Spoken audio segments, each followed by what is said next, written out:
Yo la famille, ici Shérif du rap. Aujourd'hui on est sur un dossier croustillant. Booba a encore dégainé. Mais cette fois, c'est pas contre un rappeur, ni contre un influenceur bizarre, c'est directement contre le SNEP, l'organisme officiel qui donne les disques d'or en France. Selon Booba, les chiffres de vente seraient complètement truqués. Des coffrets, des sandwichs, des pains. Bref, on est à deux doigts de croire qu'ils vendent aussi des frites pour booster les ventes. Alors, vrai scandale ou bon vieux séum? On fait le tour complet, accroche-toi. Déjà, faut comprendre un truc. Ça fait presque 15 ans que dans le rap français, on se regarde en chien de faïence sur les chiffres. Les accusations de streams achetés en masse, les fermes à streams ou des armées de téléphones font tourner un son 24h/24. Tout ça, on connaît. Mais là, en 2025, c'est plus malin. Les ventes physiques sont devenues le nouveau terrain de magouille. Certains artistes balancent des coffrets collector ultra blindés. 4 CD identiques avec juste une pochette différente, un pain, un t-shirt, une place de concert, une clé USB, et, apparemment, un sandwich au thon si tu prends l'option premium. Chaque élément serait comptabilisé comme un CD vendu.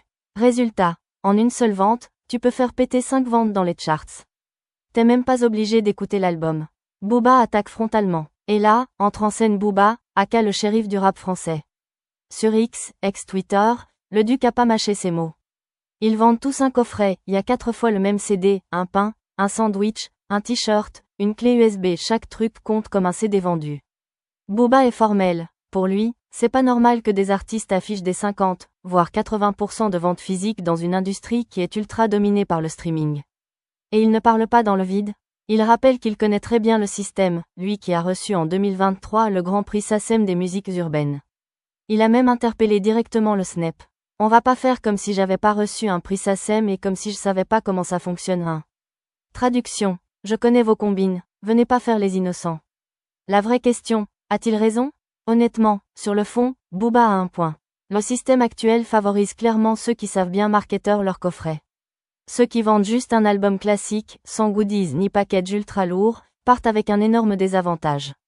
En gros, aujourd'hui, pour décrocher un disque d'or ou de platine, faut plus seulement faire de la bonne musique, faut savoir vendre des casquettes, des suites, des mugs, et bientôt peut-être des air fryers siglés au nom de l'album. Et soyons francs, le SNEP n'a pas encore répondu publiquement aux attaques de Booba. Mais vu la force des accusations, et la grogne qui monte depuis des mois, ils vont être obligés de clarifier ou de revoir leurs règles. Mais, est-ce aussi un peu du séum? Maintenant, on est obligé de se poser la question. Est-ce que B20 serait pas aussi un peu piqué parce qu'en 2024, il était absent du top 10 des rappeurs francophones les plus écoutés? Pendant que Jules, Nino, Gazo ou encore Tiakola bombardaient dans les charts, Booba, lui, était aux abonnés absents, malgré un album sorti récemment. Est-ce que c'est pas un mélange entre « j'ai raison » et « j'ai un peu la haine » ? Franchement, vous me direz ce que vous en pensez dans les commentaires. En tout cas, une chose est sûre, le débat est relancé sur la crédibilité des chiffres dans le rap français. Et que ce soit Booba, Jules, Nino ou même Gims, personne n'a intérêt à ce que le public perde confiance. Maintenant, dis-moi toi en commentaire, tu penses que Booba dénonce une vraie magouille? Ou tu penses qu'il rage de ne plus dominer comme avant? Balance ton avis, mets ton plus gros like si t'as kiffé le décryptage, abonne-toi à Shérif du rap pour rester au cœur des vraies affaires du game. Et moi je te dis, on se capte très vite pour une nouvelle enquête 100% rap, 100% vrai. Peace la famille.